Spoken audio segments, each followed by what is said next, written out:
They're not looking to say because you have this record you can't be in it, because they have the schools are like that inside the institutions already. You could come out with a barber license in certain institutions. Certain institutions, yeah. You see what I'm saying? So that's not, you don't have to be threatened by that. You know what I'm saying? That's actually a plus, because now people come out of institutions with law degrees, GED. You know what I'm saying? So you don't have to be fearful about that as something that's going to block you. But I'm gonna give you an example. Look at inside certain shops. You go in certain shops, it's filthy. Like you you couldn't understand why somebody would keep a shop that filthy. Mm. And could you imagine it had no regulation? And that's with regulation. Could you imagine with no regulation what happened? Yeah, I feel you. You know what I'm saying to you? So regulation is not something to be feared. Regulations will protect the professional from the underground. Because now you, just like I get a degree in accounting or finance, could you imagine if I didn't have that and I'm out here talking crazy? Hmm. Right. Because there's people like that prepare taxes and all they do, unfortunately, I'm not knocking they business or nothing like that, but they don't have that background. They just prepare taxes. They're not a tax professional, they're a tax preparer. Two different Mm. things. Two different things. You could be trained to be a tax preparer in a month or two because what you do is enter information. But as a business owner, if you start asking questions about your business, that tax preparer is not going to have the answers for it. Yeah. Simple. And that tax preparer may not also be a business themselves. They may just be doing this as a side hustle, as we talked Right, about earlier on the show. right. They could be just hustling that for the season, Hmm. as a part-time thing after they do their other job, right? Which is, I'm not knocking that at all, but there's two different There's tax levels to preparer. it. There's levels all the way through. Correct. So tax preparer, you go there if you have simple situation. Head of household, boom, boom, boom, keep it going. You're looking for a return. As a Hmm. business owner, that's not what you're doing. Okay? As a business owner, you have different criterias for your taxes now. Because now you have to get your records, get your expenses, get your revenues, get all of that in order for you to be able to prepare your tax. And a tax preparer may not know how to do that. It might be above their pay grade. Or they may not be familiar with auditing. They might not be familiar with a lot of things. Yeah. You know what I'm saying? It's Wow. particularly just like now with the barber and beauty industry, a lot of tax professionals, whether you have a CPA or a tax professional or tax preparer, they are not familiar with the industry. Right. So they don't know the questions to ask you. So you don't know the questions to ask them Hmm. because they're unfamiliar. Hmm. And See, because they're a tax preparer, you're expecting just because they prepare taxes that they right, understand what they're doing. right. It's a So the language expectation on barrier. your part is there, Right. and that's not how it works. Fortunately for me, like I said, I'm in the industry. So I can talk to you about specific things about your nece- needed necessities in your business when it comes to barber and beauty. I know exactly what requires in your industry. Okay. Now, another tax preparer or tax professional may not because they're not abreast of what's really going on in the industry. They don't know the questions to ask you. So in a lot of my workshops, I let the attendees know, go and interview your tax professional before you allow them to do anything pertaining to your taxes.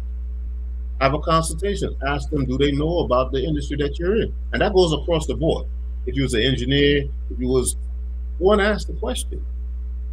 Do you Hmm. know about the industry that I'm in? Do you know the credits, the deductions that's specific for my industry? Right. You know, because if you don't, I'm at a disadvantage. Right. Okay. The most important thing in this sense is that you get someone that you trust and is willing to actually learn your business before they like, oh, let's hurry up and just put anything on paper and go. That's if you're a business professional. If you value your business. If you don't, you go to anybody and say you did it, and then next thing you know, you didn't get all that you needed to get out of it. Right. And that's the best case scenario. Worst case scenario, you could be losing. So this is very important when it comes to the business and finance side of the industry. You have to find somebody that is familiar with what you're doing. And what type of bookkeeping should we be doing? Um, Definitely, you have to keep track of your mileage, things like that. Um, if you have your business account, your bank, your checking, and everything, that's to use one card for your business. That's to use that. Use one card, whether it's a debit or credit, so that all the expenses, anytime you use it, is going to be recorded on your bank statement or on your credit card statement. That makes it easy to keep track of, as opposed to people saying you got to get your receipts. That's your receipt right there. Okay. If you have it all over the place, then it's harder for you to bring in all your expenses. You know, it's always good to have a booking system too. If you don't have the time to jot down all your revenue for the day, every week for the entire year. If you like that and you're meticulous like that, okay. But if you're not, then it would be in your best interest to get some sort of booking system that people pay and book, and that keeps track of your revenue. So every week you'll see how much you made, keep track of that. By the end of the year, you'll see what you made for the entire year, and on your bank statement or credit card statement, you'll see how much you spent out. That's half the battle right there. That sounds like the whole battle to me. Right. Yeah, That sounds like the And whole. That's honestly, the it's whole war. simple. it I sounds think simple, right?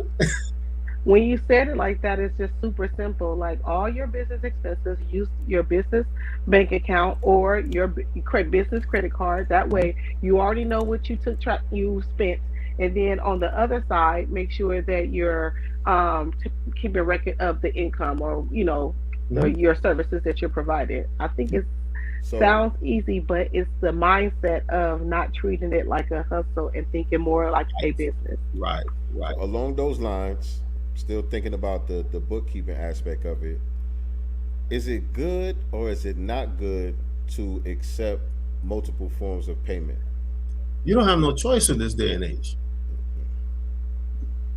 because people coming to you with five different forms of payment. They got Apple Pay, they got Venmo, they got Cash App, they got and if you need to have several. You can't have all. You choose a handful, and your customers will know, yo, this is what I accept. Yeah. You can't come here with, you know, Timbuktu something and expect me to have access to that too. We're gonna have like three or four of the main ones, and that's it. Yeah. And cash is always king too. So um, No doubt. that's always the option. No doubt. Because trying to track down the transactions and you're using all these different platforms and they charge different percentages, you know what I mean? Right. Well, unfortunately, with technology, it comes with complexity also. Mm-hmm. You know, it might it might look like it's simple, it's taking all my income, my revenue, but there's so many different things attached to each one of them. And that's how these companies thrive because there's so many fees you just don't even think about it. Mm-hmm. And that's how those companies live. You Right. know what I'm saying to you? They Right. live well off of you not even considering what they charge you per transaction. Right. You know, Right, man. Right. you know what I'm saying to you. It's the But in price of doing this, business. right? Yes, that's what they say. It's the price of doing business. So that's a whole job in itself. You trying to corral all of that in to minimize your expenses too. So you have, um, five different, you know, channels in receiving revenue. Okay, those five different channels have five different expenses attached to them too. I just want to be able to write all of them off though. Yeah, that's all good. That's no problem. All those channels supposed to give you a 1099 at the end of the year, Right. and it's going to record the fees that you pay and everything. It's going to be a third party 1099.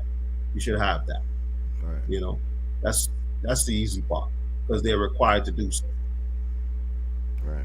Right. Man, all right. So let me pull up the website, man. We've been here for about an hour now, chopping up good game with our brother. This is the website right here. So y'all could go to my supply guy. Is it mysupplyguyaatl.com or my supply Yeah. guy? My Oh no, supply guy.shop is the dot website, shop. right? Dot shop. There we And go. Instagram is my supply guy ATL. There we go. All right, let me share this with y'all so y'all can see the website and all of that before we get out of here tonight. Family. Where we at? Where we at? Here we go.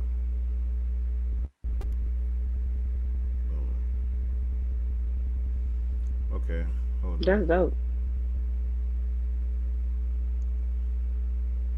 All right, so yeah, got all the tabs and everything popping over here on the top. Mhm. Again, this is mysupplyguy.shop for all your barber supply needs, beauty supply needs here too, right? Yes, we do. Yes, and actually, we actually expanding the site shortly. It's going to be a massive site. Thanks to my marketing person, Melissa Jackson. She's awesome. I got to give her a shout out. She does all of this. Is My that who I brother spoke to stuff. earlier? Excuse me, sir. Is that who I spoke to earlier Yes. to set this up? Oh yeah, shout out to Yes. her. Very very professional, very Yes. pleasant Yes. sister. Yes. Need somebody like that on your team for sure. Yes. Yes. And I definitely appreciate her. She's like 10 people for me, man. She's like 10 people for me, literally. The site was started by my brother initially, and then she came on board, and now she's maintaining and adding and doing all the social media, and really doing an awesome job with it. I'd like to thank her for that. Um, so this is where we at, you Yeah. know. So he Um, got everything that we need. Everything that we need, he carries it. Um, if it's a certain brand or particular thing that you're looking for, usually he could track it down. You Absolutely, know, you know what I'm saying? absolutely. You know, one of the biggest things that we're working on now, like I said, is that education and actually doing some good marketing. I don't know if you're familiar with the magazine Barber Evo. Oh, I seen you in one of those magazines. Is Yeah, that the one? yeah, that's it. That's it. Yeah, So we that was definitely fire. do some heavy marketing in there, and we are actually allowing other barber businesses um, marketing space in the book now. So And so was that monthly, weekly? When does that this come is out? a every 2 months this magazine is published. It's out of Europe. It's a solid book. It got good integrity on it, and we actually doing some good business with them and affording our industry a showcase now. Yeah. What's the name of the magazine? Barber Evo, Barber Barber Evo. Evo. yeah, yeah. They got The they got an next, Instagram. yeah, they got all of that. Barber Evo, yeah, Yeah. yeah. Okay. Um, they also like the last edition. It's supposed to drop now. It's already printed and everything. We have my supply guy has 4 pages in that, so each page is a different showcase of um, barber business. Okay, this one has. I know fadeologist. I know one of your barbers came out of there, right? Yeah. Okay, John from there did a editorial on him. No Grease did an editorial on them, and Lucky Barbershop. She's the one that's actually putting in barber shops in Walmart. These are all Oh Oh. wow. black businesses, black entrepreneurs. They do their thing. Fadeologist got 3 shops now. No Grease have upwards of 14 shops with franchise ability. They have a school, and they're about to open, a couple more down here. But they usually have their shops inside malls. They got one in the Sugarloaf Mills shopping mall over there too. Oh, and okay, that's them. Okay. that's them. Yeah, they're two twins. Jermaine